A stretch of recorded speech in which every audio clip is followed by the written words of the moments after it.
Om Namo Bhagavate Vasudevaya.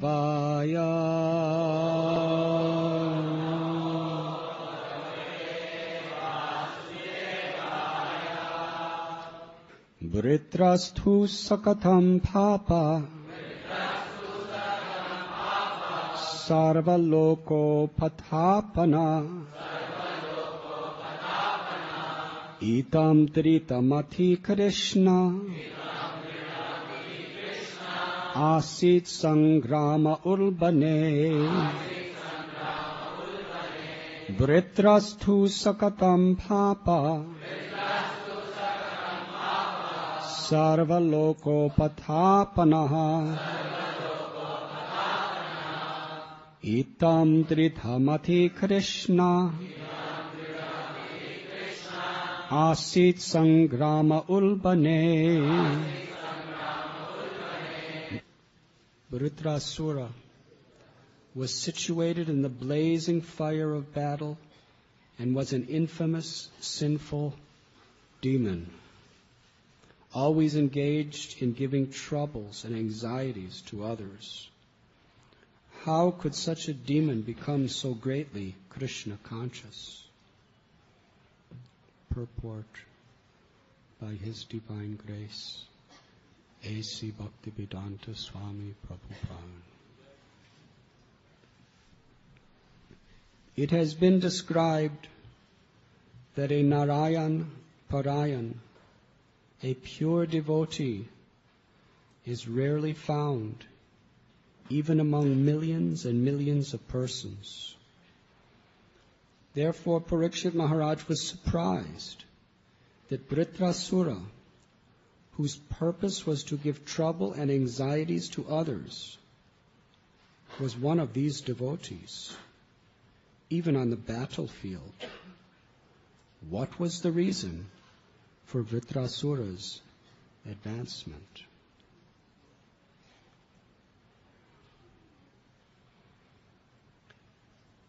Om Ajnantimidandasya Jnananjana Salakaya Chakshuru Militam Jena Tasmai Sri Gurave Namaha. Surah was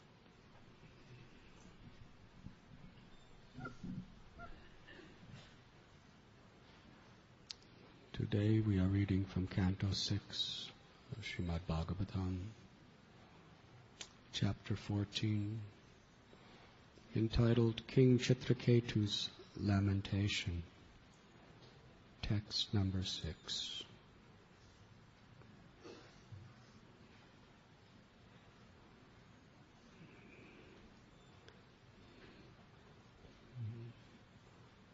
Parikshit Maharaj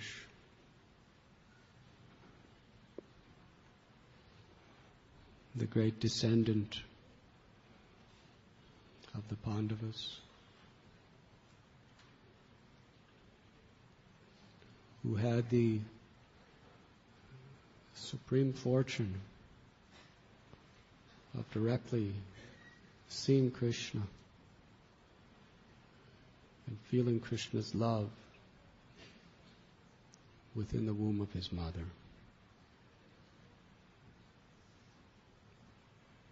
who from the moment of his birth was searching for Krishna. Like a wealthy person who had lost his treasure in life. He saw Krishna. Now he was born into the royal dynasty, the sole survivor of the Pandava dynasty, who was soon to be enthroned as the next emperor of the world.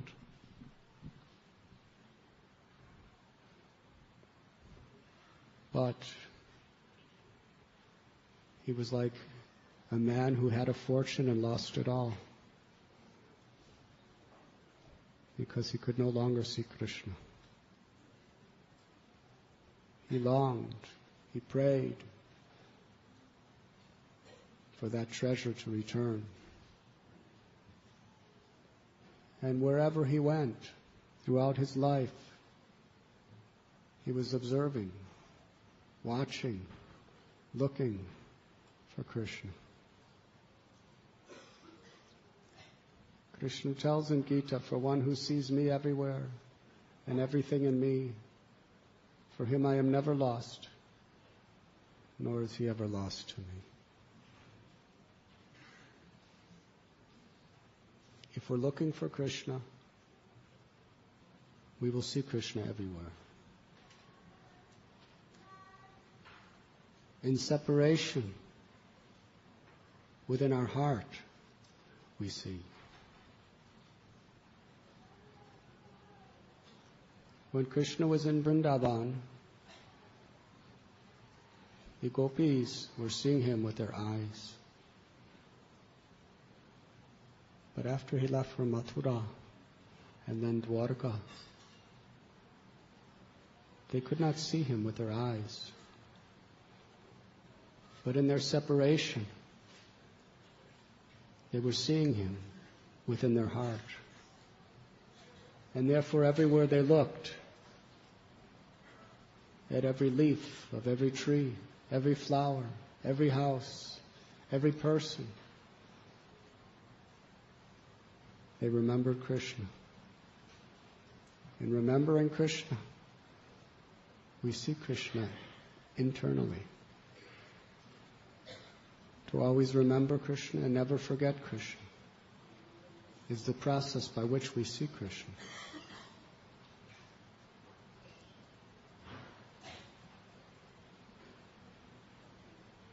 This is the very essence of bhakti, how to remember Krishna.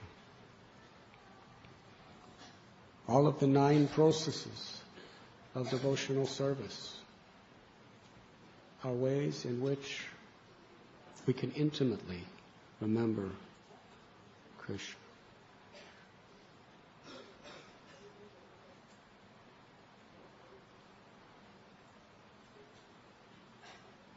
By offering the fruits of our activities to Krishna, according to our particular position in the Varnashram Dharma, that is a preliminary state of devotional service.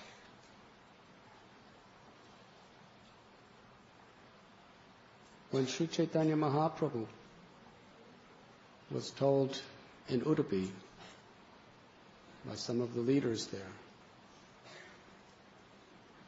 that the path of perfection is to perform one's duties according to Varnashram for the pleasure of the Lord,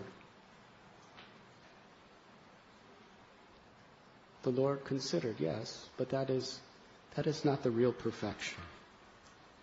That is external bhakti. And he quoted Prahlad Maharaj, what the real aim of life is and how to achieve it. Sravanam kirtanam smaranam padasevanam archanam bandhanam dasyam sakyam atma nivedanam. These 9 processes of devotional service, beginning with hearing, chanting, and remembering. Because in following these 9 processes of devotional service under proper guidance, we absorb ourselves in always remembering Krishna. All the rules, all the regulations of all the scriptures are all meant to serve these 2 cardinal principles. To always remember Krishna and never forget Krishna.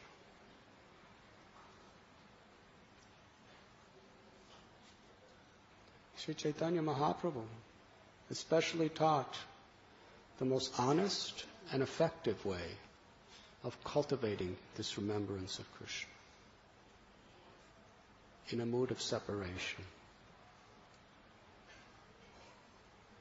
Because we cannot see him everywhere with our eyes. But if we're searching for him, if we're looking for him, we remember him. When you're longing to see someone, that remembrance is very powerful. It can distract your mind away from everything else. Not just a casual remembrance.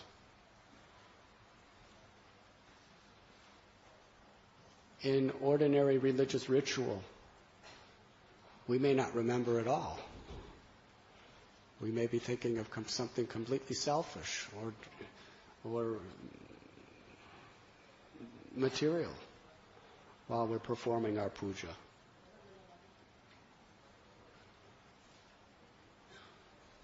But when there's actually the pang of separation, then whether we're performing a ritual or not, we'll be absorbed in remembrance.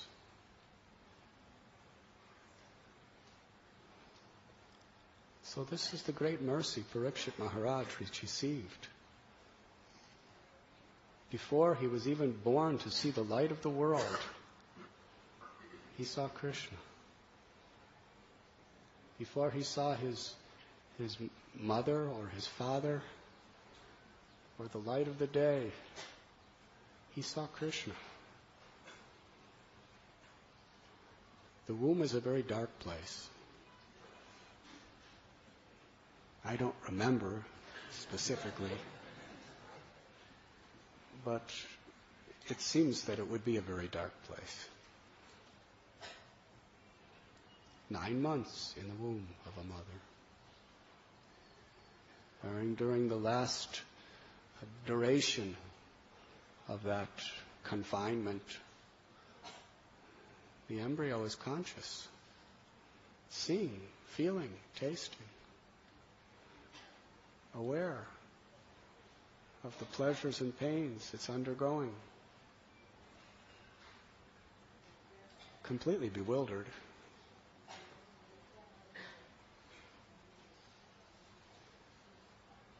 In that womb, the Brahmastra was coming right at Parikshit Maharaj to kill him. A very sensationalistic abortion, to say the least. Ashwatthama was determined to kill. And he was so expert. He could take a weapon like a Brahmastra that had up the power to destroy an entire planet and direct it specifically at an embryo in a womb, and it wouldn't even harm the mother. He was a real yogi. So the Brahmastra was coming. The child couldn't do anything. The child didn't know what is what.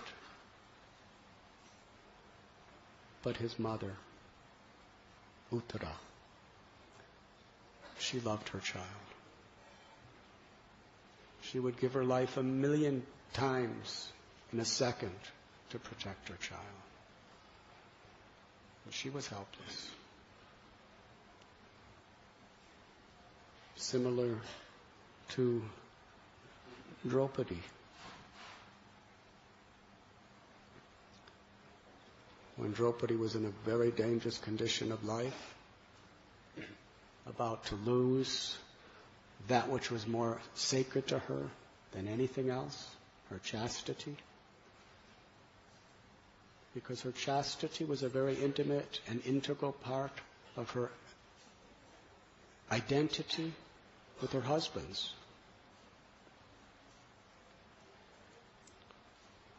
For a woman to violate chastity is the ultimate offense against the husband. And for someone like Draupadi to offend the husband, to offend God, is worse than death.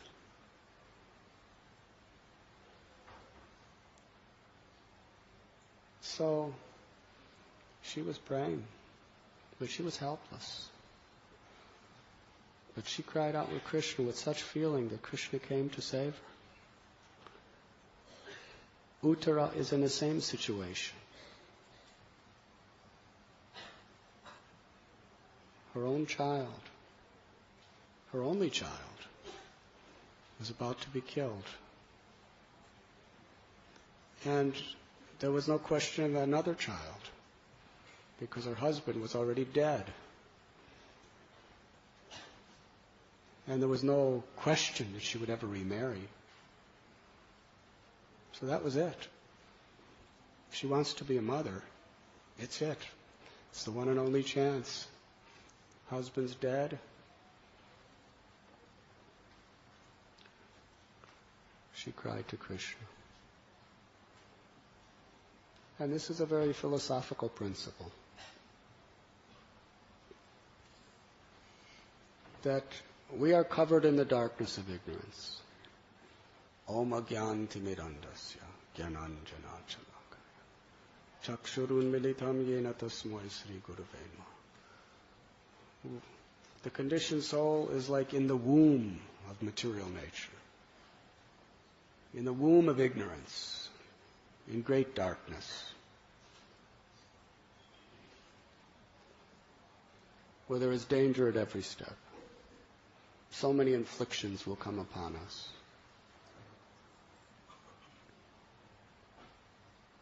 What is our possibility of approaching God? But when the great souls, like Uttara, prayed to save her son, if great souls pray for us, bestow their mercy upon us, then Krishna will come and save us too. But then we have to be willing to be saved. That is the principle.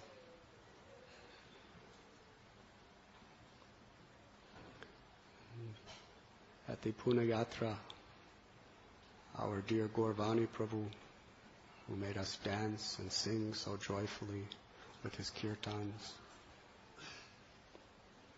at the end, if you remember, he was expressing very sincerely from his heart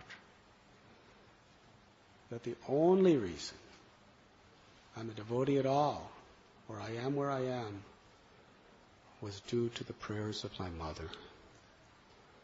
Do you remember? He meant it. He's grateful. He was born a devotee, but he was distracted, like so many people when they reach their teenage years in America.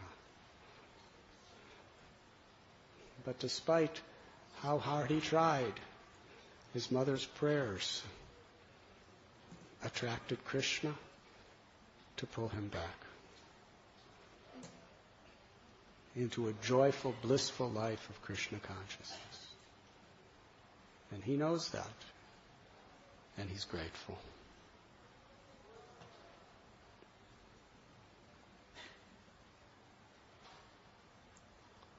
Srila Prabhupada's disciples, they asked Prabhupada, what was our qualification for coming to Lord Chaitanya Mahaprabhu's movement, which is directing us to Goloka Vrindavan? He said, you had no qualifications. I made your qualifications. On Jaladuta, he was praying to Krishna to be an instrument to save us. He was praying to Krishna to speak through him to enlighten our hearts. In the darkness of the womb of material existence, he prayed, and Krishna appeared. That is the reality. So Prahlad Maharaj, he describes the 9 processes of devotional service to his father. In this sense, Hiranyakashipu was really in the darkness of ignorance. And what saved him? Not his mother's prayers, not his father's prayers, his son's prayers.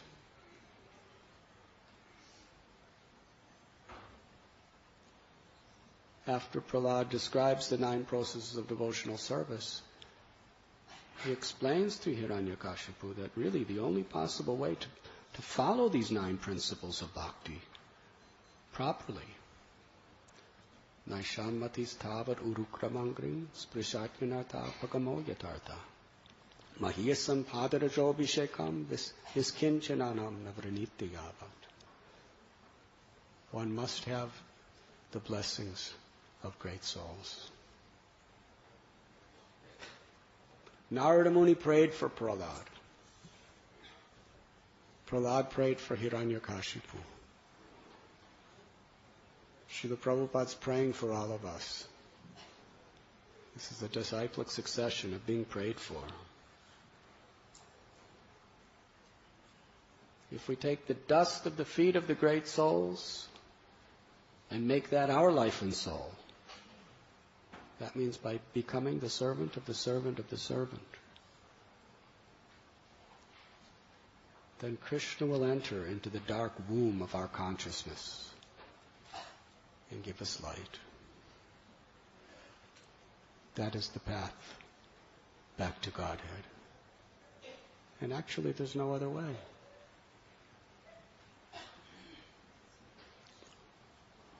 Rupa Goswami tells that how does one really come to the path of devotional service? We can give so many explanations, but in essence, it comes down to only one thing. Nobody can come to the path of devotional service without receiving the mercy of a Vaishnava.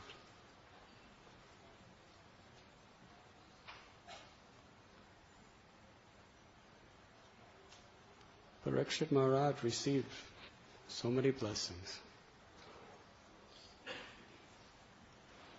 And he was a perfect person. He ruled the kingdom in such a way that he made the world Krishna conscious. And even Kali had to stand back. What a soul he was. We see today how much influence Kali has over this planet. What is the power of Kali? Tremendous energy. Here is one man that forced Kali down to his knees to bow his head, and who could not, had to beg Parikshit Maharaj, give me somewhere. As long as you're king, there's no place for me. I can't even enter into a cell, into an amoeba as long as you're king. Give me some place, because I need somewhere to rule. I'm a so-called Kshatriya too. Parikshit Maharaj says, wherever illicit sex, intoxication, gambling, and meat eating are, that's your kingdom. You can rule and control over anyone who's doing that. And what was Kali's response? There's no such thing as those sinful activities in this world as long as you're king. Nobody would ever dare to do that. Everyone's Krishna conscious. So still, there's no place for me to go.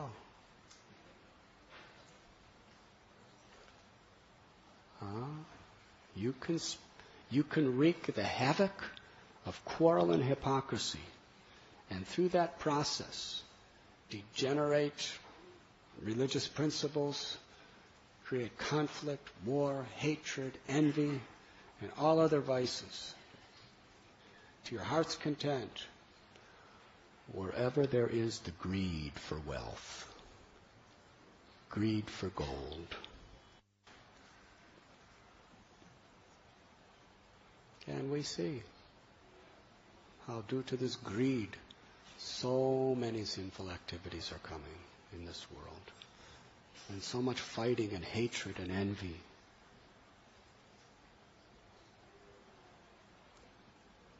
Yesterday, a very, very, very wealthy person was speaking to me, who was in another country, and said, in the villages, the people are so poor, but they look so peaceful and happy.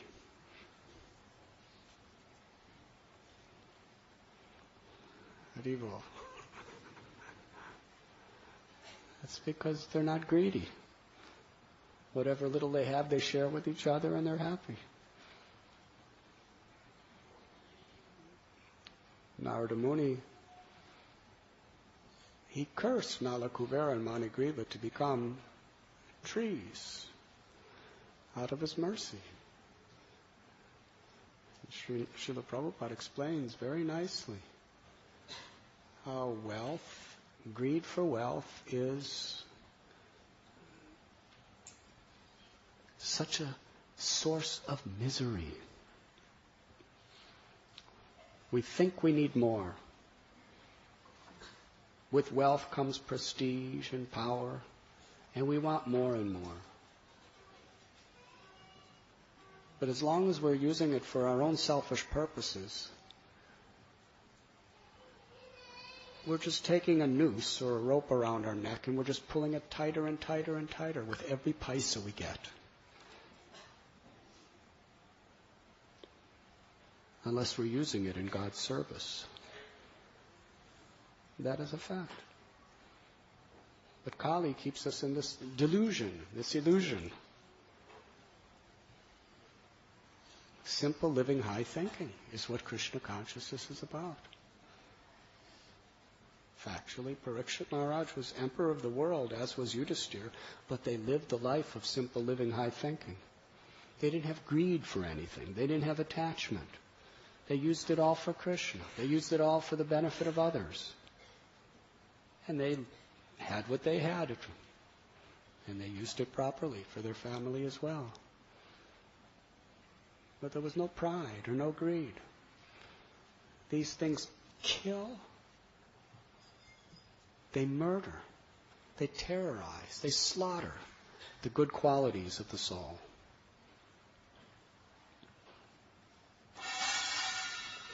Hare Krishna. Radha Gopinath are expert at special effects in this time.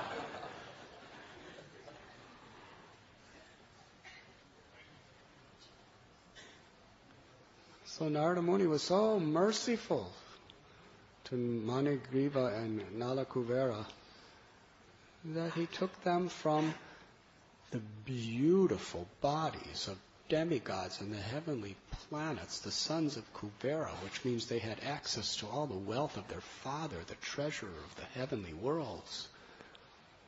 They were enjoying the most beautiful women and having so many facilities in every way to just enjoy.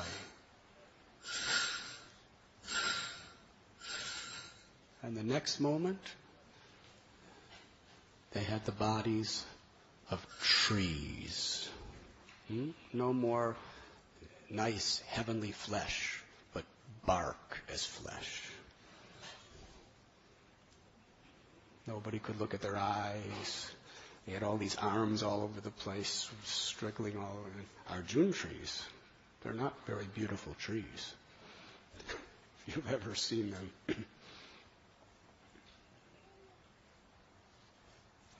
For 100 years, to live as trees. Hare Krishna. And when they actually, in that state, when they saw Krishna, if they saw Krishna as Manigriva and Nala Kuvera, they probably would have made an aparad to him. Yes, because they were too puffed up. Duryodhana saw Krishna, and he just made aparads. Shishupal saw Krishna, Dantabhakra saw Krishna, Dushasana saw Krishna. So many people, Hiranyakashipu saw Krishna, Kamsa saw Krishna. Unless we have the consciousness of humility and devotion, even if you see Krishna with your eyes, you will not appreciate. Because Krishna reveals himself according to our service attitude.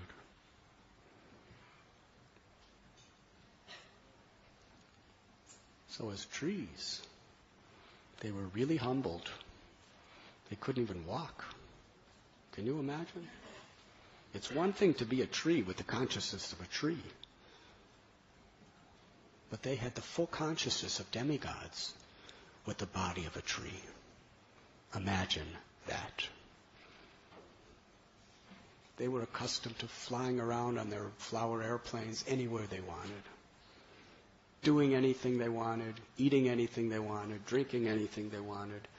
Every comfort in the world was theirs. Sometimes, even as a little human being, you have very little facility in comparison to do anything. But if you hurt your back and the doctor says, lay in your back bed rest for 8 weeks. It's a long 8 weeks. Yes? Can't do it. You can't move.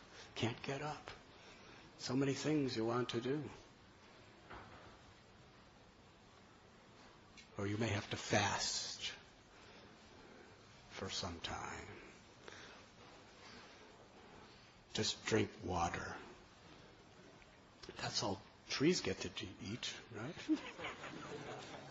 They were eating fine heavenly foods, and now all of a sudden all they get is just water that falls from the sky. And if there's no water, if it doesn't rain, you just wait. They had the full consciousness of demigods. Beautiful ladies are walking by and there's nothing, they don't even look at them. Here they are, big demigods, respected by the other devas as the sons of Kuvera. And now dogs are coming and passing urine on them.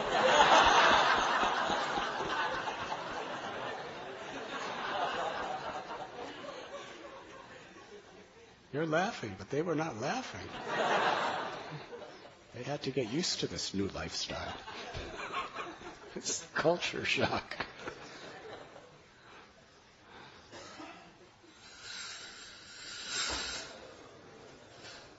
But then they got to see Krishna. And they were so much purified by the experience of suffering and pain that even in the bodies of trees they were watching Krishna's Leela. They couldn't even speak.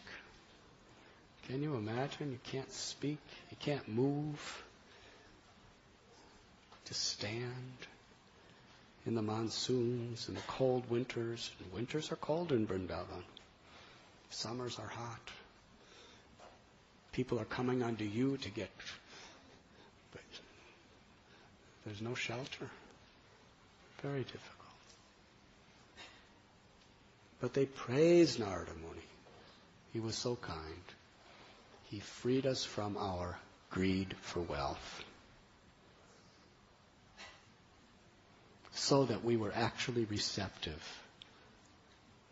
that when we saw you, we could know you, we could love you, and we could surrender to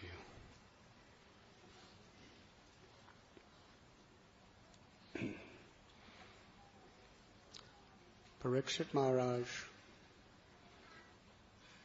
this was his power. Single-handedly, he subdued Kali. Had him bowing his head at Parikshit Maharaj's feet. And he was not just a ruler who sat in an office. He regularly traveled the entire planet, personally, to make sure everyone was satisfied, to make sure spiritual principles were being upheld, and to uproot the evil.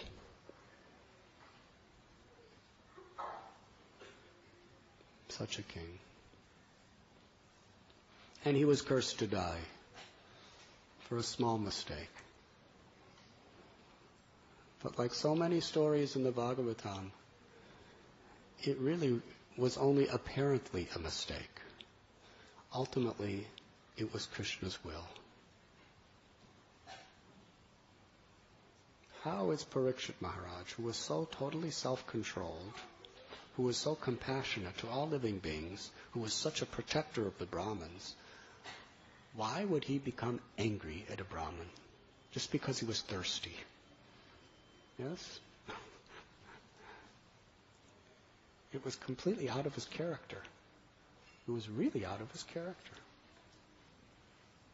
And he didn't do anything so wrong. But he just considered that this Brahmin is impudent. He's not welcoming a guest that comes to his house. You didn't even give me a garland? Well, here's a garland for you. And he put a dead snake on his shoulders.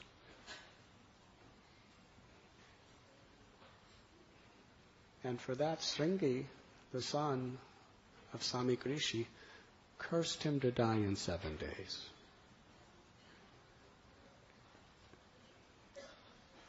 Kali somehow or other got right into that son and made that curse so that he could rule.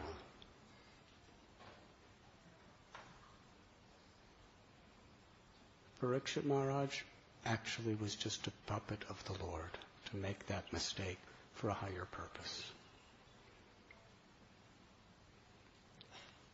Srimad Bhagavatam, the crest jewel of all knowledge, was to be spoken by Shukadev Goswami. And Krishna wanted to set the scene in the most exciting, dramatic possible way so that people would take this message very seriously.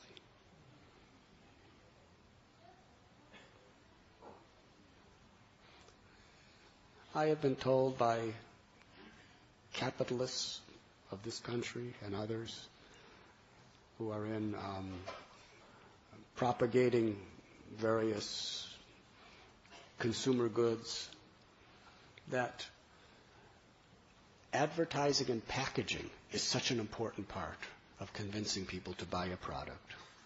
Yes? Well, Krishna wants everyone, as many people as possible, to take this Srimad Bhagavatam seriously. So he set the stage. He created this package where the king of the whole planet was cursed to die in 7 days. What is he going to do? Yes? Now, if George Bush was cursed to die in 7 days, but he's only the king of, not even the king. In a couple years, he's gone. Right? King means for life. He's just, 8 years. And the majority of the country and the world do not have so much love for him. If he was to be cursed to die in 7 days, it probably wouldn't be such big news anyway. So I delete that example.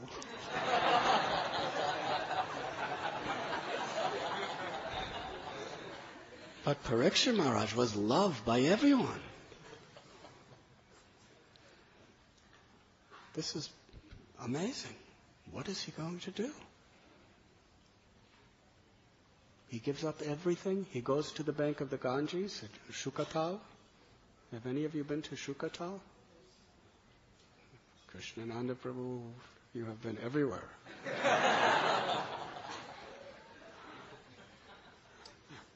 It's a very nice place. There's a banyan tree there, and that is where Shukadev Goswami spoke to Parikshit Maharaj.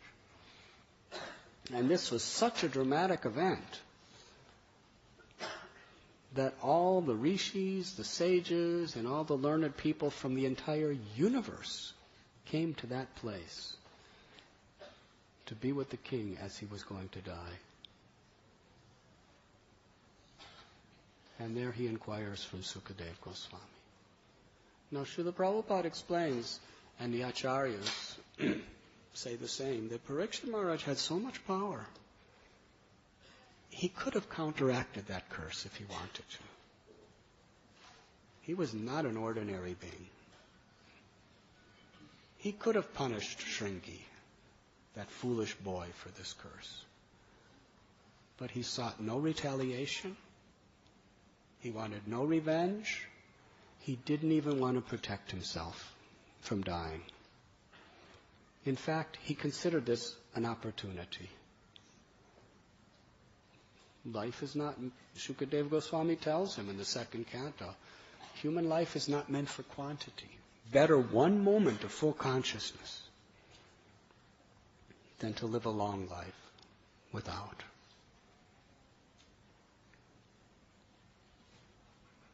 So, yes, Parikshit Maharaj welcomed the curse as the grace of God.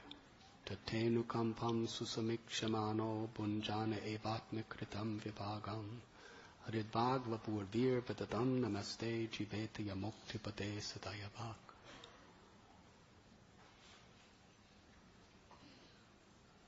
This is Krishna's grace. He's trying to help me. And he wanted to utilize every moment of that 7 days for the highest purpose, to hear and chant the glories of the Lord.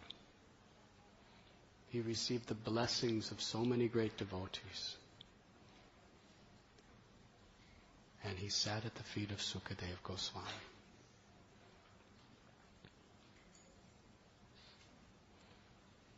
And presented himself as a most fallen, ignorant person. Although he was so learned, so Krishna conscious, he didn't think anything good of himself. He simply humbled himself. That is the quality of a great soul.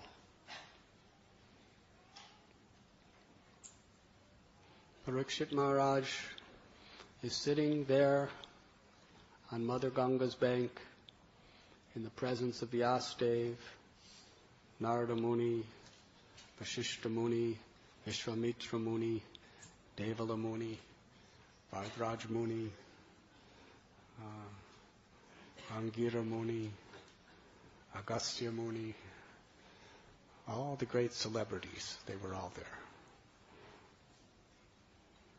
You know, and they have these Bollywood events where all the big stars gather together. I see in the hoarding star-studded event where they're there and look, I don't know the names of any of your people, I'm sorry. I'm not sorry, actually, I'm very happy. But I don't know the name of a single Bollywood person. As far as Hollywood, I know some people from the 1960s, but I'm safe because most of them are either old or dead.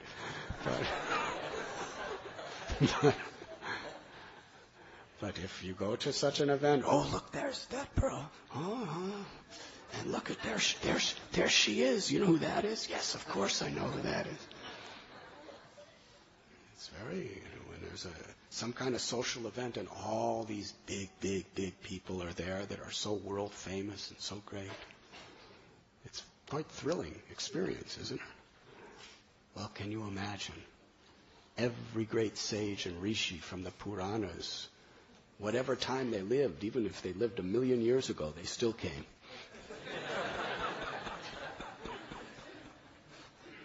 They were all there. Look, it's Vyasadeva. Live in person. And there were thousands of such rishis.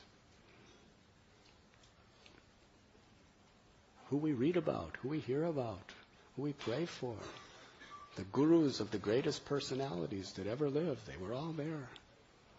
It's amazing.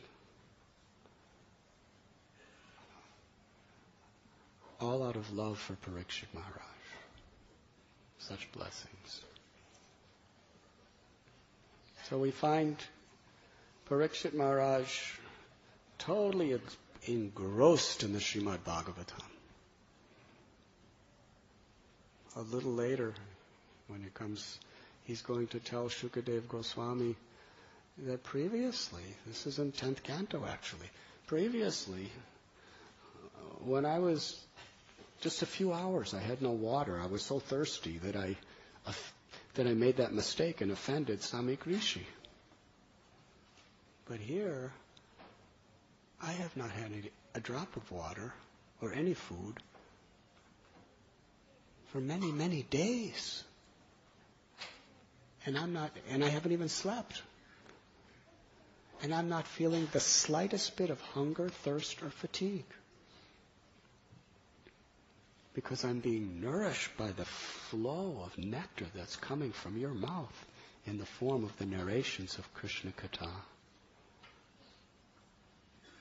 He was absolutely absorbed in Krishna Katha. The best way to remember Krishna is to be absorbed in Krishna. Krishna consciousness is about absorption. Absorbing our minds, our hearts, our consciousness in Krishna.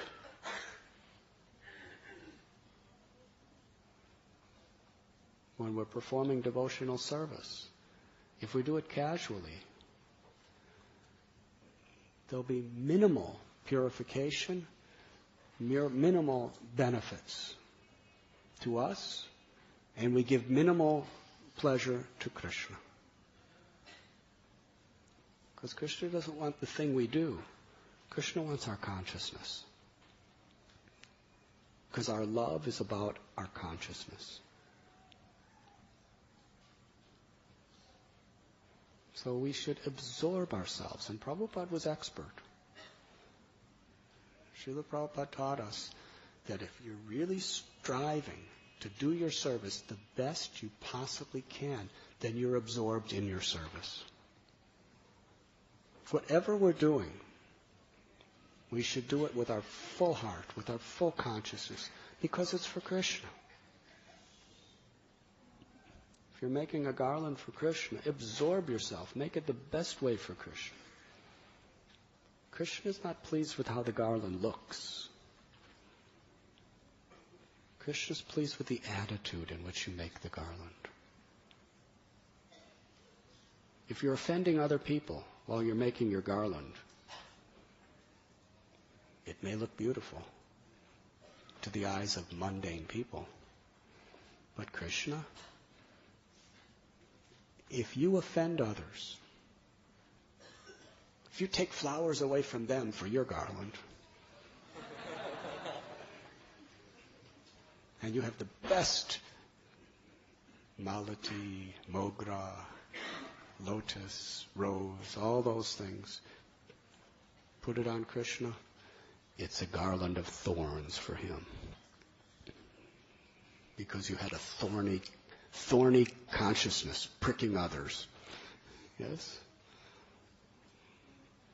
But if you have a soft consciousness, in a mood of servitude, servant of the servant of the servant, and you're absorbed in that spirit, then even if the garland's only some dry leaves, Krishna will smell malati and mogra and lotus and roses, and it will be soft and fresh. Because Krishna is bhavagrahi. He accepts our consciousness, our service attitude. So we want, and when we speak about garlands, we're speaking about every type of service. If you're cooking, Sri Chaitanya Mahaprabhu, when Jagadananda Pandit was fasting because Lord Chaitanya would not accept sense gratification from him in the form of a pot of very expensive sandalwood oil that was supposed to massage Lord Chaitanya's body. Mahaprabhu said, give it to Lord Jagannath.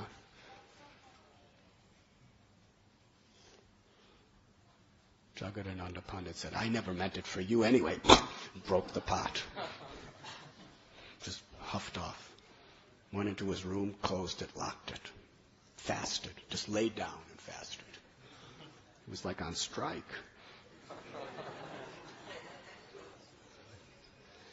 Vaishnavera kriya mudra vigyena pujayu. We cannot understand Vaishnavas. If any of you do that, you're in big trouble. Jagadananda Pandit does that, and he's one of the greatest acharyas. Yes, he's Prem Vivarta. He writes wonderful books that Vaishnavas are still reading today. You see, if you do that, Chaitanya Mahaprabhu will just ignore you.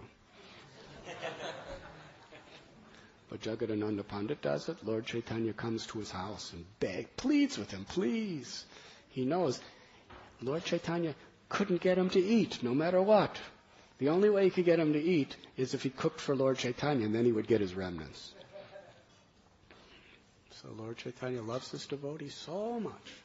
He said, Jagadananda, he had to call through the door because the door was locked. He said, Jagadananda, today at noon I'm coming to your house for lunch, so prepare lunch for me.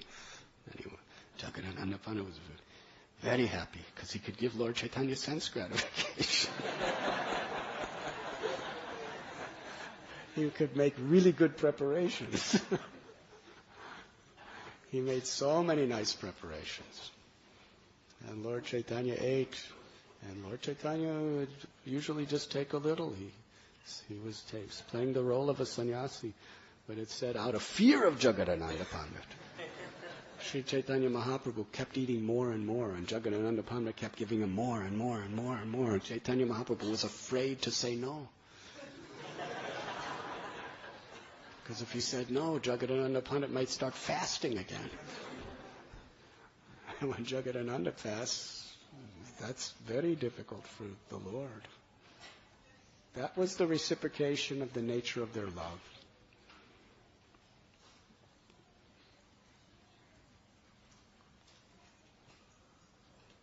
So,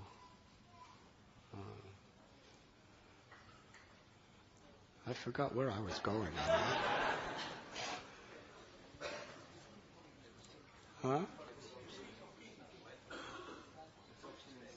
Absorption, yes. Gopinath Chandra Prabhu is absorbed in this class. So, Jagadananda Pandit was so absorbed that when Sri Chaitanya Mahaprabhu was eating his prasad, Lord Chaitanya said that Jagadananda Pandit's cooking is so sweet and so nectarine, even when he's in an angry mood. Yes? But if you're in an angry mood at some other devotee and you're cooking, it's going to taste like poison to Krishna. Because Krishna's tasting your consciousness. It's not just the sabji and the spices. It's the absorption in how you make it that is pleasing to Krishna. And that applies to every type of devotional service. The substance of a society of devotees is when devotees really live with this spirit. Devotees aren't just trying to get some cheap adoration, some cheap position, some cheap prestige.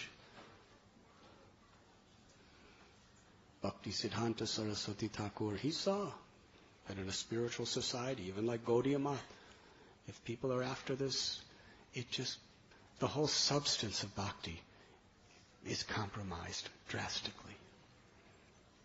So he gave a drastic example. He said the prestige of this world should be seen as the stool of a boar. We won't go into any details. Cow dung is very pure. Pig dung, it's not pure at all. And boar dung, it's not even acceptable by the pigs.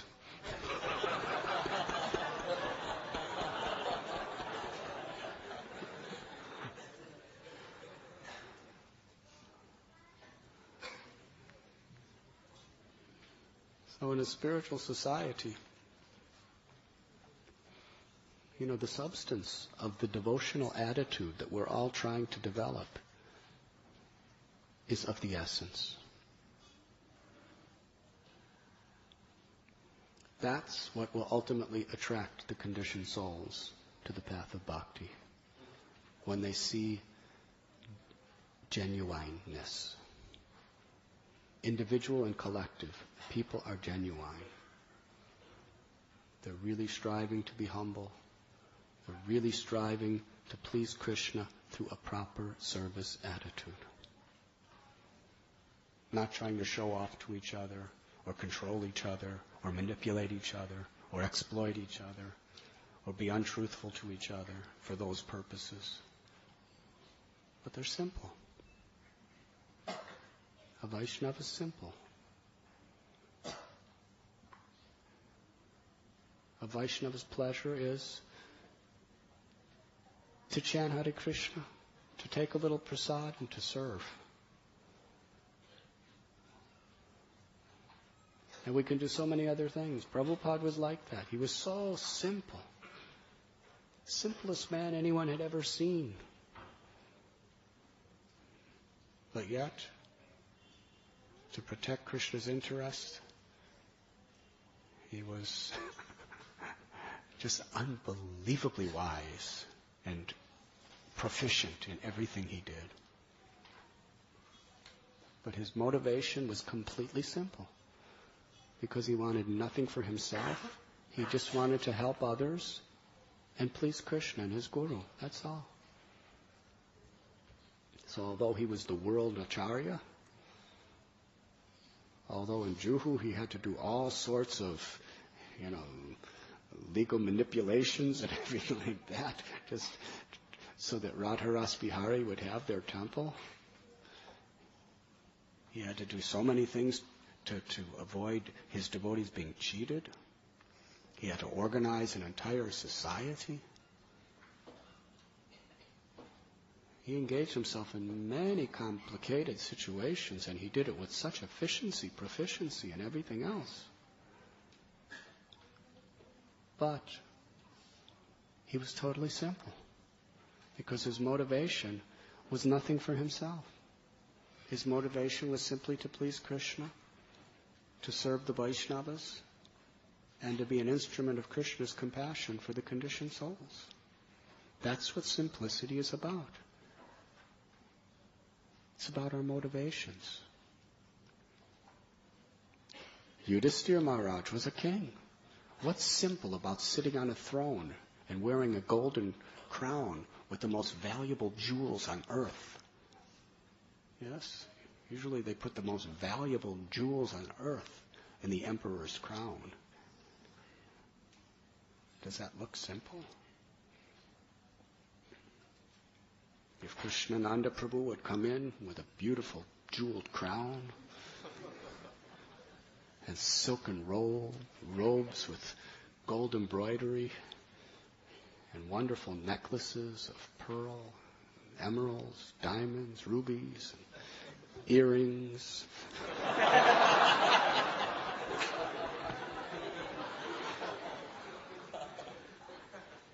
Probably everyone would say, he's finished. Okay? Because usually if somebody's living in such conditions, and wherever Yudhisthira would go, it's not that he would just walk around barefoot. Wherever he would go, there would be marching bands and entourages and Brahmins chanting mantras. Just if he would go to the river to bathe, there would be Brahmins chanting mantras and slokas, and there would be people playing instruments, and there would be beautiful girls dancing, and the whole kingdom would be lining the streets to see the king going to take his bath. Simple living, high thinking. Factually, it was. Even though in that circumstance, in that environment, he was totally simple. Because his service attitude was pure. He just wanted to please Krishna. He didn't want to exploit anyone else. He didn't want to take any credit. He was just doing it for Krishna. Doing it for the welfare of the citizens. For him to give it up would have been false ego, if Krishna wants him to do it. Priyavrat, he was living on a mountain with Narada Muni as a sadhu. Lord Brahma says, become the king. And you have to do all that stuff. Entourages, wherever you go, getting married, having children, royal palace. so many complicated, organizing armies, taxing the citizens, making laws.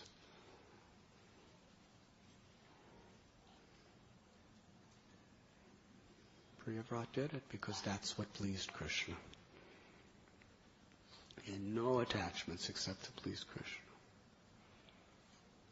So Krishna is bhavagrahi. It is this service attitude that is all important. And that is what we are concerned with. In the long run, it's your service attitude that people will appreciate. Not just the cheap sensations of what you can do today or tomorrow.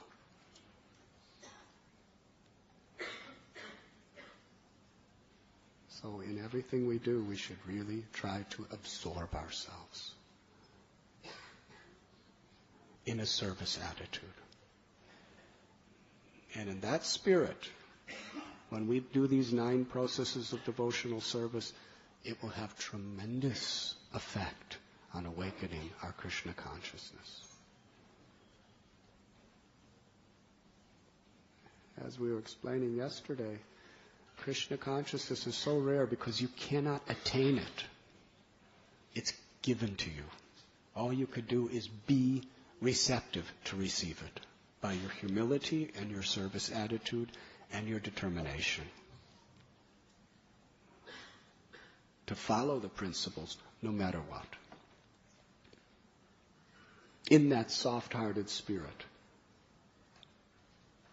then Krishna and the Vaishnavas give you their blessings. That is the power that conquers Maya. It's not our sense control. It's not our knowledge. It's the blessings and mercy of Guru, Krishna, and the Vaishnavas that can conquer Maya. And we must not just pretend to get those blessings. Those blessings actually come according to our service attitude, according to our sincerity. Sincerity means in no ulterior motives. That you really want something for the right purpose without ulterior motives.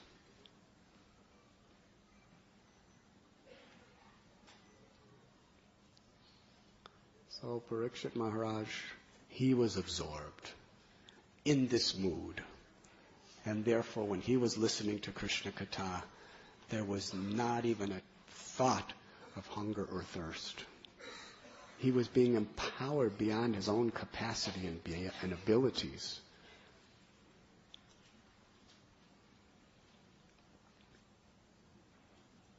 In this particular verse, Parikshit Maharaj is utterly enthralled by the mystery of this narration. It's really a mystery. It's the greatest of mysteries. Whatever mysteries are in the bookshelves of the bookstores today are nothing compared to this. This is really a mystery. Vritrasura. But the difference is, this is non-fiction. This is history.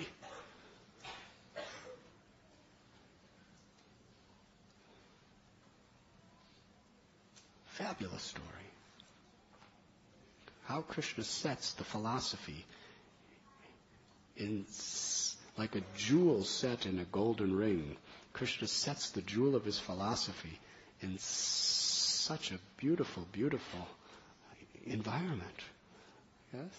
Just so that people will really be eager to hear it. The story is so fascinating, even if you're not philosophical. But if you read the story, without even knowing it, you've heard the philosophy. Haribo. Indra, that great personality who was the leading demigod of the heavenly planets, he falls victim to fear due to some attachment to his position. Due to some false pride, he didn't recognize and offer honor to his guru when he came in. And because of that, he lost everything. And then a whole series of events took place of how to get everything back.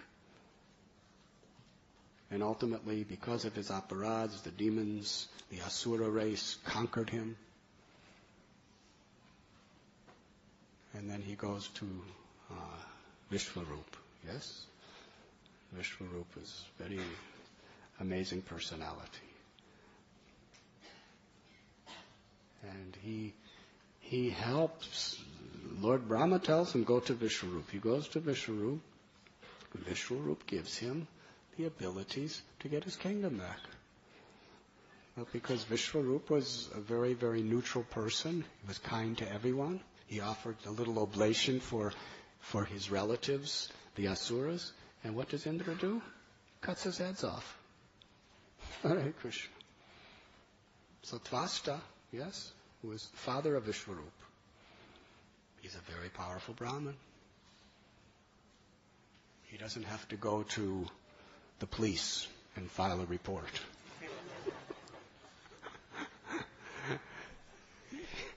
He just does a yajna and just makes an oblation, and out of the fire comes Vritrasura.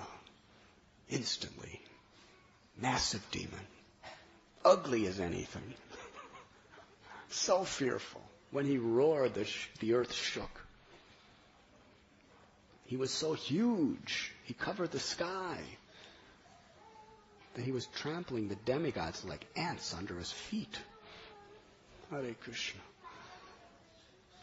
They'd throw their weapons at him, and he would just, he didn't even fight against their weapons. He just like just shooing a mosquito away. That was the power of Vritrasura.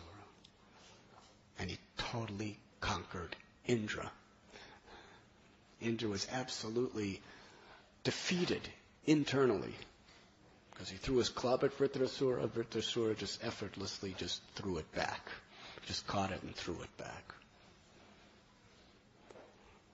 And it knocked down Indra's elephant, Airavata, and made him vomit blood, fell to the ground, and Indra just gave up. It's hopeless. How can I fight this monster?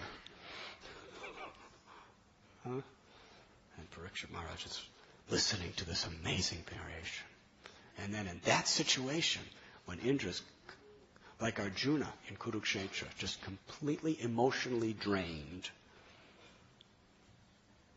fearful, not fearful. Arjuna wasn't fearful. He was just emotionally drained and he just gave up. Indra was, due to fear, he was in that state. Arjuna, due to compassion, he was in that state. And just as Krishna spoke to Arjuna, Vritrasura preached the same philosophy to Indra.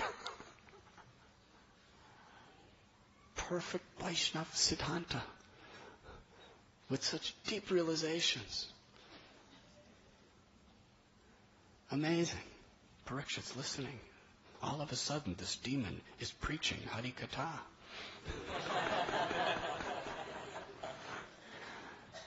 And then he's telling Indra how he could kill him. And then on the base, empowered by Vritrasura's Katha, Indra fights. And Vritrasura just is eager to die so that he can go back to Godhead. You are attached to living in this material world. You're a fool. But myself, I'm attached to dying so I can go back to Godhead. So you're meant to win me and rot in this material world. I'm meant to lose this battle and go back to God. In winning, you'll lose. In losing, I'll win. That's essentially what was being said. So Vritrasura is totally Krishna conscious. And then he's completely immersed in remembering Krishna at the time of death. Aloof to the whole material existence. He's having his head sawed off with Indra's thunderbolt, and he's just like absorbed in Narayan Smaranam. Hare Krishna. And then his soul goes back to the spiritual world of Vaikuntha. Parikshit Maharaj is listening to this, and he's wondering, Prithasura was situated in the blazing fire of battle and was an infamous, sinful demon,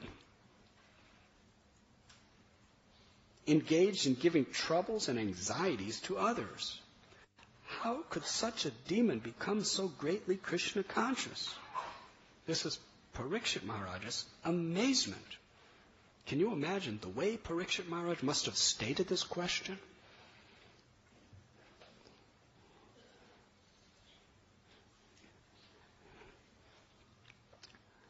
If there were videotapes in those days or tape recorders, but Krishna planned that there wasn't, so that we can, the same message is right here.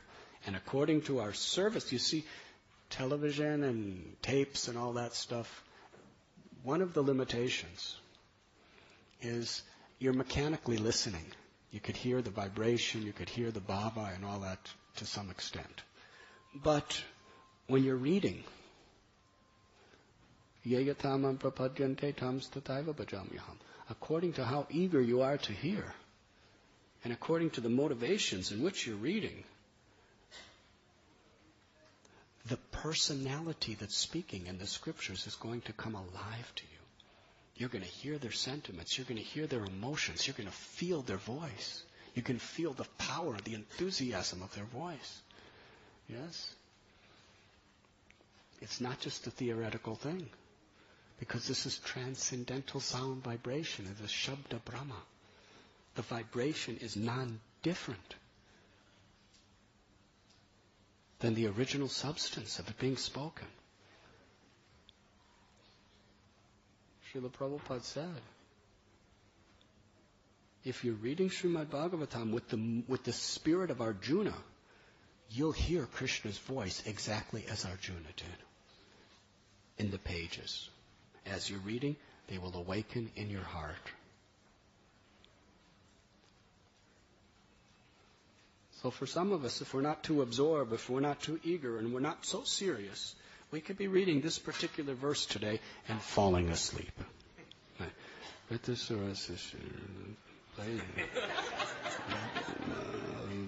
Blazing fire. Battle, yes. Or you can be, reading and your mind is drifting off, thinking about, why did that person say like that to me today? Or, why do I have a headache today? Why do I deserve so many things like this? You can be your mind could be in so many places. You could be reading Vritrasura, sinful demon. Why my wife put so much sugar in the dal today? She knows I don't like sugar in my dal. Always engaged in giving troubles and anxieties to others. That's my wife.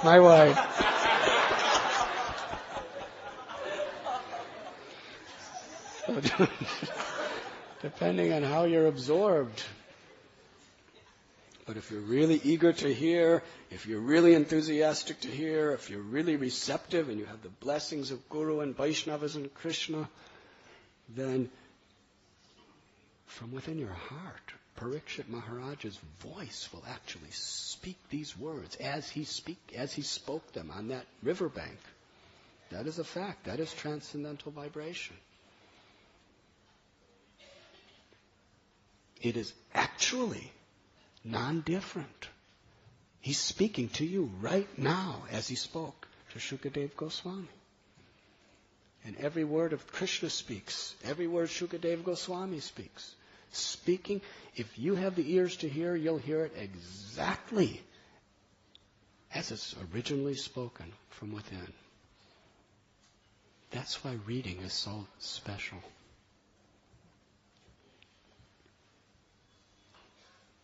Because it's not through mechanical devices that we get the experience, but it's reciprocation with our eagerness that we get that experience. And actually it's the same, it's very similar with classes, it's very similar with tapes. If we're actually listening eagerly, the substance is revealed to us according to our eagerness to hear, our enthusiasm, and the sense of urgency of the need to hear. Parikshit Maharaj was not in Srimad Bhagavatam class for any ritualistic reason. It's not because, all the counselors are supposed to come to class on Sunday.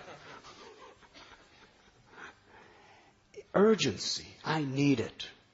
It's life or death. It's desperation. I have to hear this message.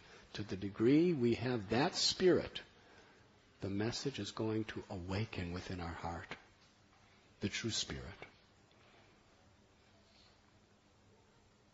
And actually, even if the speaker's not so advanced, but he's speaking the words of Krishna or the words of the Bhagavatam, if you have that eagerness to hear, you can get more out of it than the speaker even knows. The speaker may be just repeating. But if you really have that eagerness to hear and that desperation for knowledge, then the true imports and purports of the Bhagavatam could be revealed by listening to him. That is the magic of bhakti.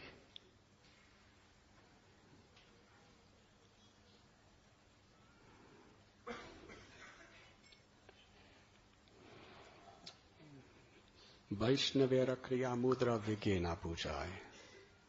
It's very difficult to understand the mind of a Vaishnava, especially Vritrasura. Actually, what we're about to read in the next pages is going to reveal what is behind Vritrasura's demoniac profile. Who really is this personality? And why? It's astonishing.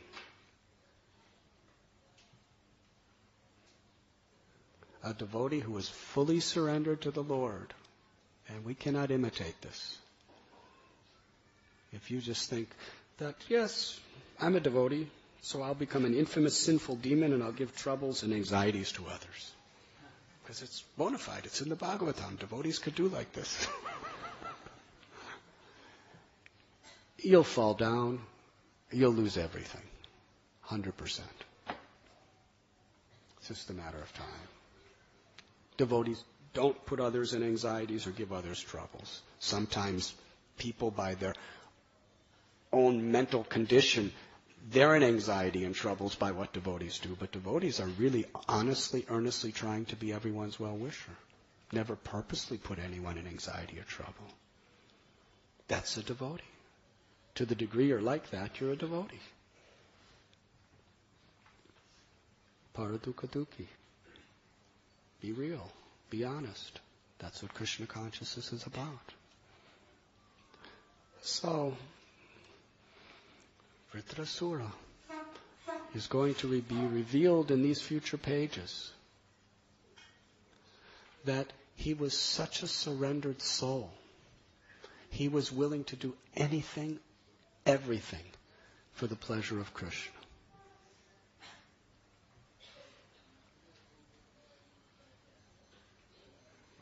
Krishna wanted to use him for this glorious purpose, and he was willing to be used. Lord Shiva, the greatest Vaishnava, he knows what Vaishnavas are really about. The essence of the whole spirit of his entire story is revealed in one sloka. Narayana parasarve nakutashtana vidyate swarga pavaraga narakeshu apitolyarta darshana.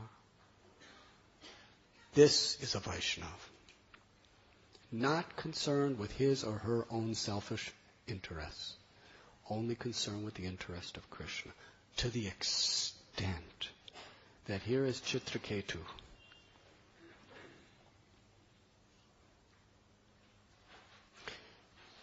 for him, he doesn't care if he's in heaven.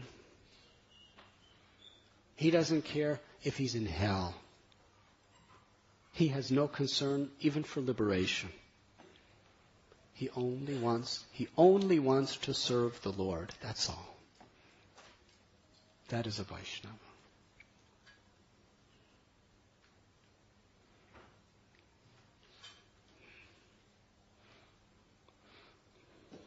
Chitraketu Maharaj was a pure devotee. He went through hellish conditions to become a pure devotee. But that's what it took. Broken heart. His heart was broken more than anyone can imagine. But that was part of what his destiny was, to become a pure devotee. And once you get there, everything that took you there is all worthwhile. Yes? All the sufferings, all the pains, all the tribulations and trials and everything you go through in life, if you just go through it with the proper consciousness, it will bring you to the path, it will bring you to the lotus feet of Radha Gopinath. And when you get there, you'll think back how beautiful everything was, just right. While you're going through it, you could be, why? How will I survive? This is too much. It's too much for me. Too much pressure. Too much. Why is this happening? So many injustices. If you think like that, you're just slowing down the process. But tatenu kampam susamikshamano. If Krishna, I don't understand, but I know that this is the best thing for me. You are doing what's best for me. I offer my obeisances to you. If we have that consciousness, then when we come to that goal, we'll think back and it will all look so sweet. Perfect, Krishna. Perfect what you did.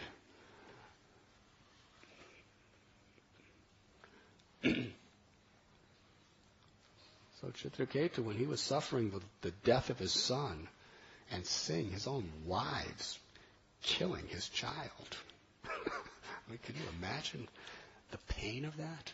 The humiliation? His own queen is killing his child of another queen? Oh, it's horrible. It's devastating.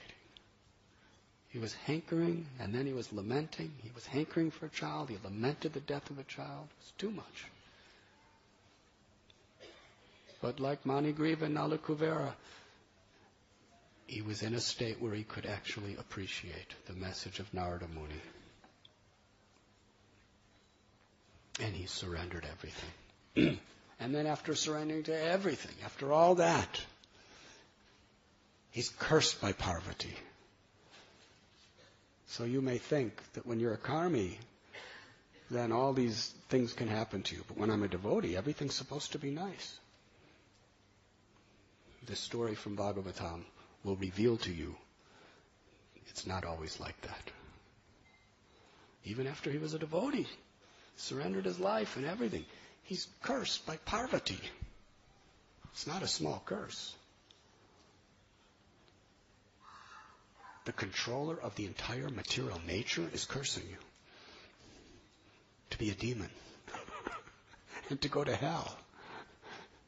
And she's accusing you of blaspheming a Vaishnava. Vaishnavanam yata Shambhu. Shiva's the greatest Vaishnava. She's accusing you. You did the greatest Vaishnava aparad. You blasphemed Shiva. So puffed up, so arrogant, so ignorant. Fool, go to hell, be a demon. That's what you deserve. Very harsh. And Chitraketu Maharaj, he didn't even try to clear his name. He said, actually, I didn't mean to offend him, but anyways, you want me to be a demon, go to hell and all that? I accept that as the Lord's mercy. Thank you very much. Now with your blessings, I will become a demon. That is surrender. In other words, Ashlisya vapadaratam panashtumam. That beautiful sloka from Shikshastakam. Krishna, you can do anything you like with me. Prabhupada prayed to be a puppet. Chitraketu simply wanted to be the Lord's puppet. If you want to make me dance as a great acharya, I'll be a great acharya. If you want me to dance in a way that nobody knows I even exist, I'll dance that way. If you want me to dance as the king of the demons and cause anxiety and troubles to others and be sinful, I'll do that. Haribo. He gladly, willingly became a demon. And Lord Shiva was watching this. And he was overwhelmed with appreciation. Lord Shiva was worshipping Chitraketu in the core of his heart. Just see what a Vaishnava is about.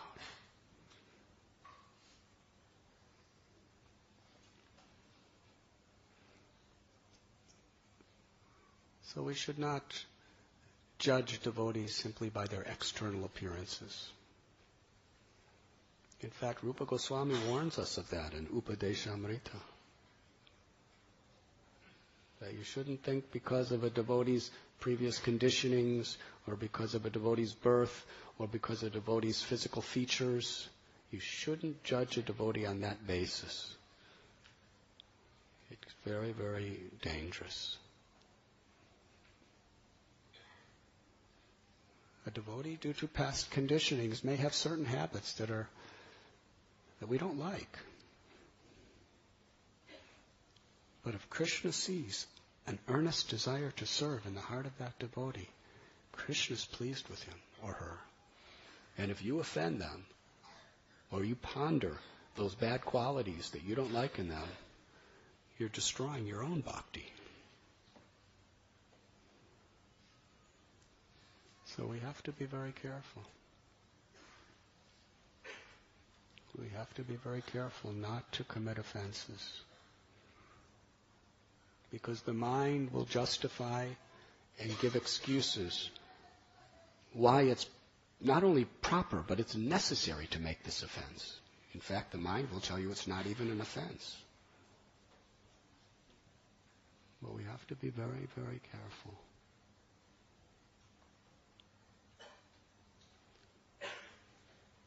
A Vaishnav, especially great Vaishnavas.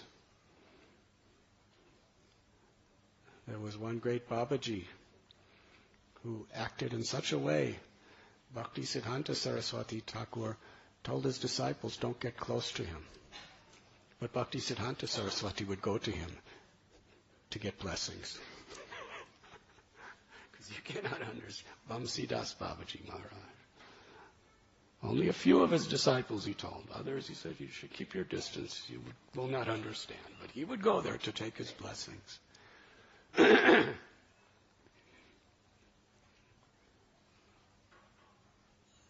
this is a very important instruction, that we cannot always understand the mind of a great Vaishnava.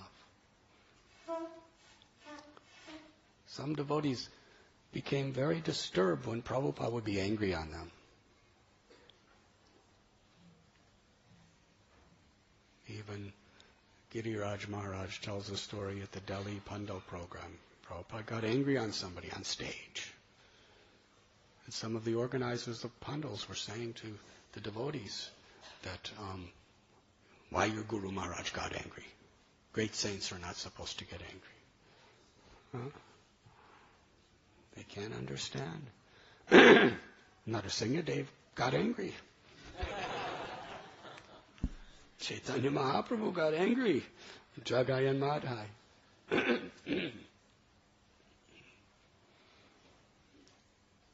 That anger was not due to frustrated lust or ego. It was an ecstatic manifestation of compassion.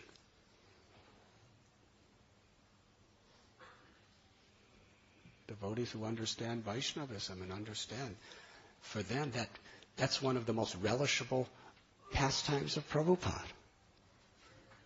But others, even devotees, they started to question and doubt why he got angry. to teach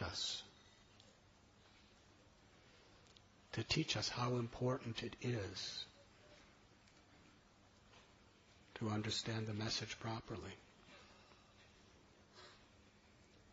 So we must be very, very mature and sincere. And if we have a proper service attitude, then all of these things will be naturally understood by us. And we can make steady progress chanting Hare Krishna, Hare Krishna, Hare Krishna, Krishna Krishna, Hare Hare, Hare Ram, Ram Ram, Hare Hare. Thank you very much. Is there any questions?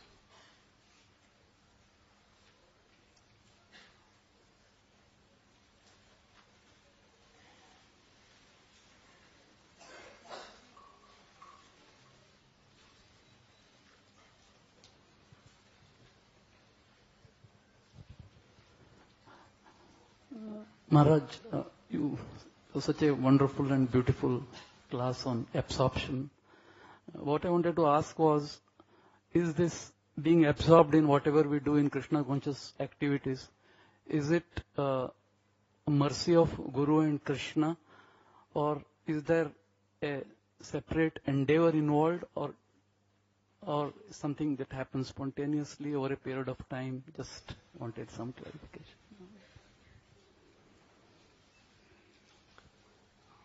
All good things come by the mercy of Guru and Krishna. By the mercy of Krishna. Krishna can manifest through Guru, Vaishnavas in so many ways. But our endeavors is what attracts the mercy of Krishna.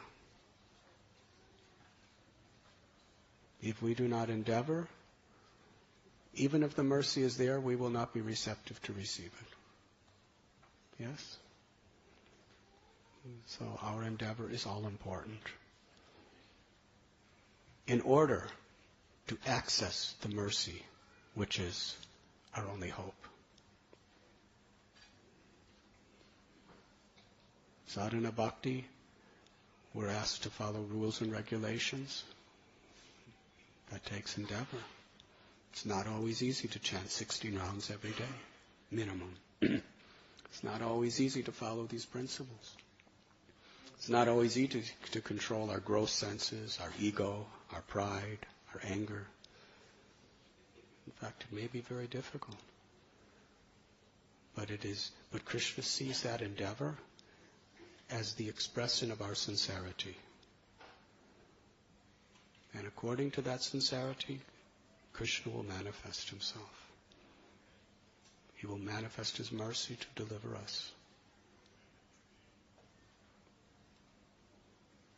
If a devotee thinks it is based on my endeavor that I can be Krishna conscious, it's an illusion. That's false ego. If a devotee thinks I don't have to do anything, it's all by the mercy of Krishna, that's laziness. Either way you will fail. You must endeavor to your capacity, knowing that my endeavor will attract Krishna's mercy. Krishna's mercy is unlimited. Ananyaschindayanto mam ye jana paryupashate tesham nityavayuktanam yogakshemam bahamyaham. Surrender is an endeavor. In the beginning stages, when we attain more advanced, purified stages of bhakti, surrender is spontaneous. It's our nature. But at the beginning, it's training. If we do so, Krishna will preserve what we have. Krishna will carry what we lack. And that is his mercy. Does that answer your question?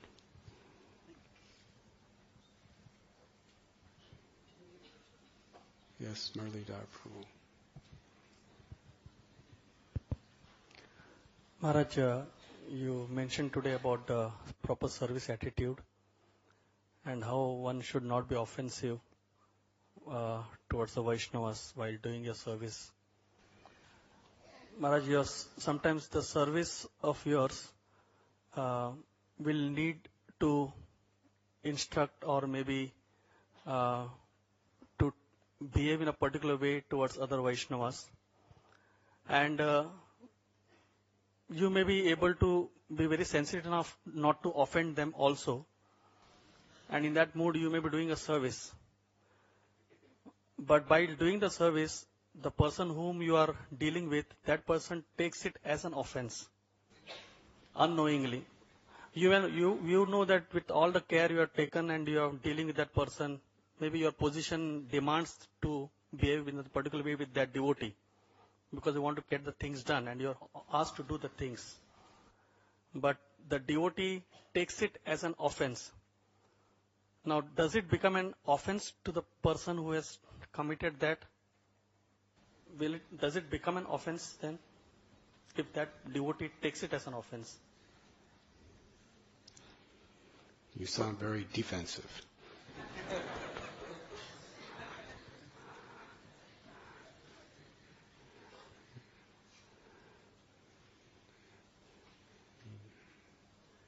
Krishna sees your motive.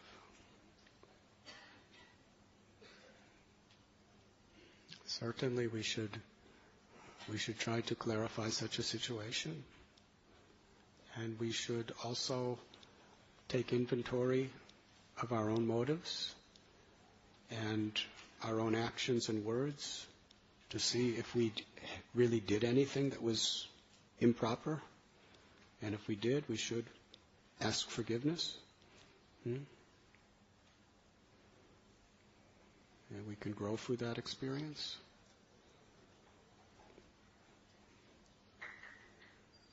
But actually, a real offense is something that is done with negative motivations toward another person. Those offenses are held very seriously. If we're trying to hurt a person, we're trying to demean a person, if we're trying to abuse a person or exploit a person for our purposes, that is offensive. But if we're honestly, earnestly, just trying to serve the mission of Lord Chaitanya and Srila Prabhupada, and somebody just interprets it in this way, then, what can you do? You could try to be more sensitive and more aware that I may have done something or said something that brought about this misunderstanding. And you should try to improve yourself. But at the same time, we have to really honestly examine our own motives and our own actions.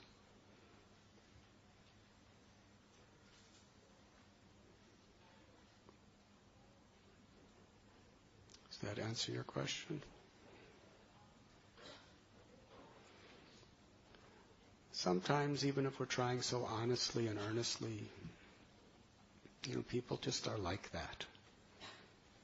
In which case, we just offer respects to them and just carry on with our service and not worry about it.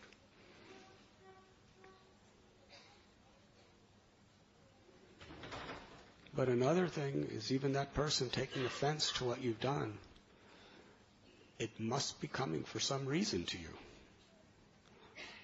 Yes? There must be something for you to learn in that situation.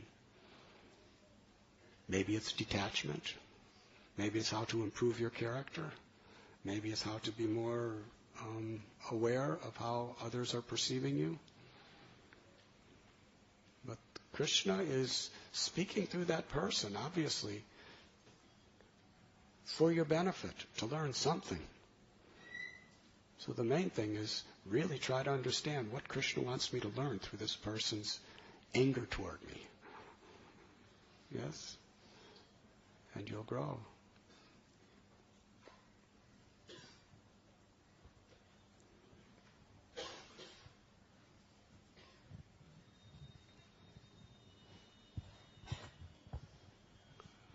Radhesham Prabhu. Hare Krishna. Maharaj, you were, thank you very much for the very wonderful, instructive, valuable lecture, Maharaj. Maharaj, you were saying about Parikshit Maharaj's reign, how there was no possibility of anyone breaking the regulative principles and people leading pure lives, and Kaliraj could not spread his territory. I had a question, Maharaj. There are many people who take shelter of an institution like ISKCON or a system like counseling system. So they institutionally take shelter, but they don't take shelter with their heart. So they go on breaking the regulative principles and not taking advantage of the Krishna consciousness offered to them. So how much do the leaders become responsible for that? Or just like Parikshit was responsible for all the citizens, are all the leaders at different levels responsible for the violation of the regulative principles by their people who are sheltered physically under them but not with their heart?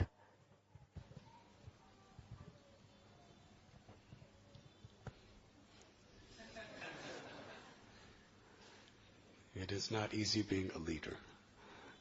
That is what you're saying. Our responsibility is to be an instrument of the mercy of the Parampara.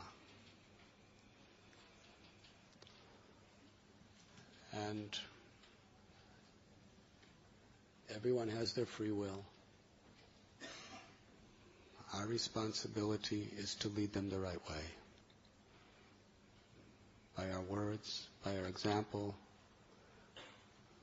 by the decisions we make, by how we organize things, to instill the proper attitude and protect devotees, their morality and their spirituality. That is the responsibility of every leader. And if devotees are breaking regulative principles, leaders should be doing everything within his or her power to try to inspire and create an atmosphere that will help that devotee to overcome his or her weaknesses. That is our responsibility.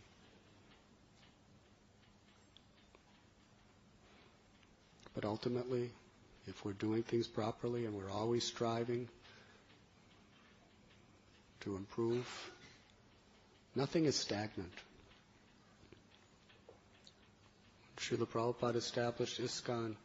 He was constantly doing more and more and more to improve the environment of his society. Creating temples, making standards and policies within the temples, through his books, through his teachings, through his lectures, through organizing his leaders, through training and instructing his leaders.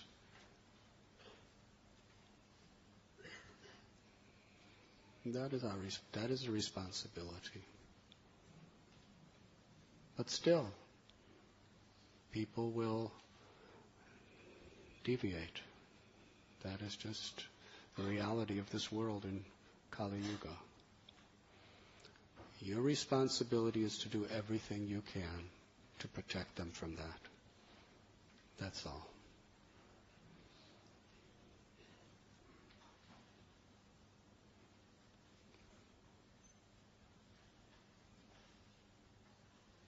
Does that answer your question? It's easy to say this person has fallen. But the Krishna conscious thing is to think how to bring him or her back. What do we have to do?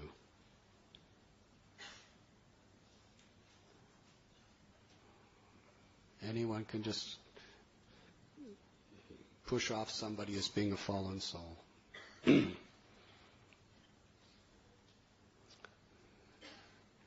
Srila Prabhupada, I believe it's in Transcendental Diary, he was remembering a very, very serious devotee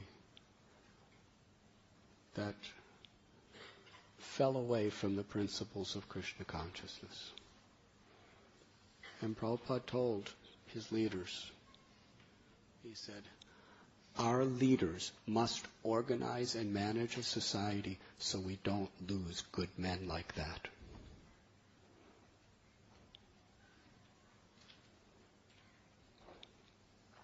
And on another occasion, a devotee who was a serious devotee engaged in immoral activities.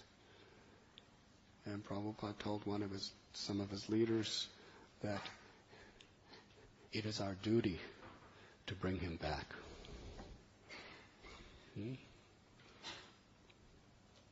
So it's not a matter of being responsible for the karma of what that person is doing. That's not our concern.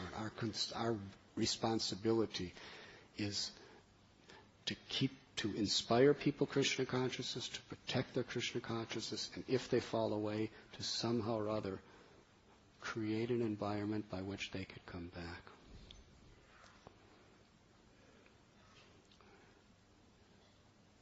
And that also means coming back to the standard. Some people may not leave the association of devotees, but they may leave the teachings of Krishna consciousness. They may leave the regular principles of Krishna consciousness.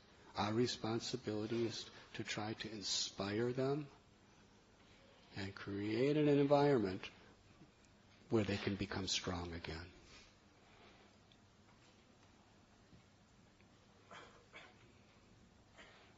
And we see that some devotees who fall away, if they're appreciated for what they've done, they're very likely to come back into the association of devotees in which they can become strong. But if they're blamed, then they'll be afraid to be in the association of devotees, and then there's nothing within the world they can do to improve, because they can't do it on their own. So we have to create an association of devotees that is accommodating enough so even fallen souls can get strength and upliftment in that association. If a person is in the association but is doing forbidden activities, then it may be through chastisement, it may be through encouragement, it may be by whatever means possible. We should try in an effective way to give that devotee the strength.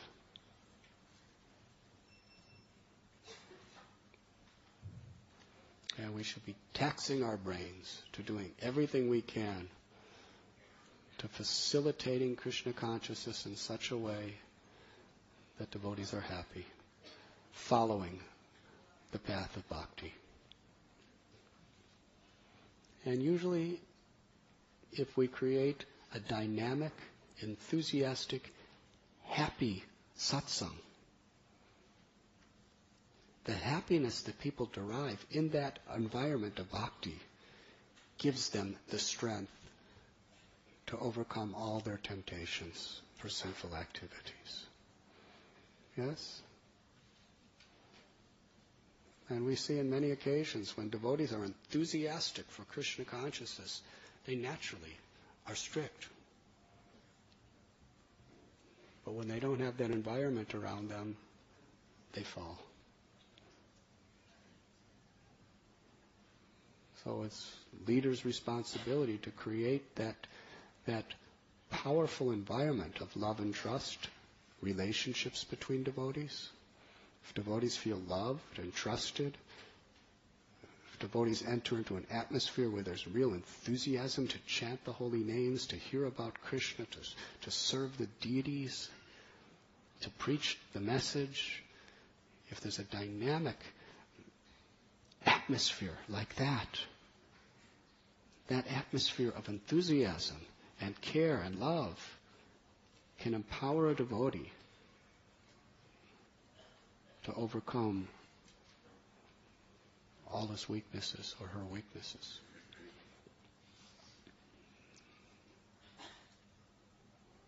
But if devotees are fault-finding, not caring about each other, There's not much emphasis on nice kirtan, or if there is, it's like a show-off kirtan where people are just competing who's the best dancer, who's the best singer. Then there's not going to be much of a spiritual experience.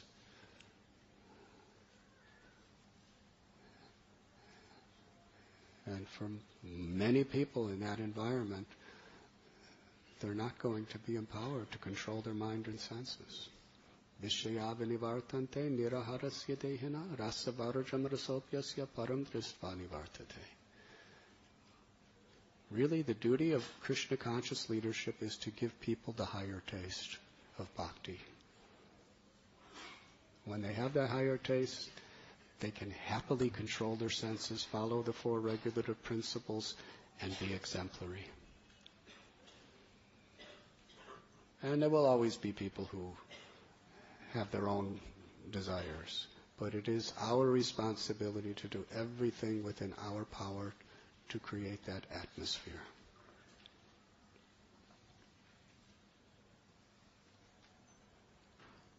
As you are so nobly doing in Pune. At Sri Sri Radha Kunja Bihari Temple. Thank you, Radhe Shyam Prabhu.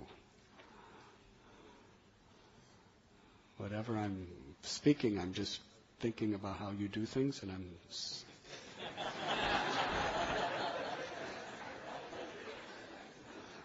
taking water from Ganga and offering it back to Ganga.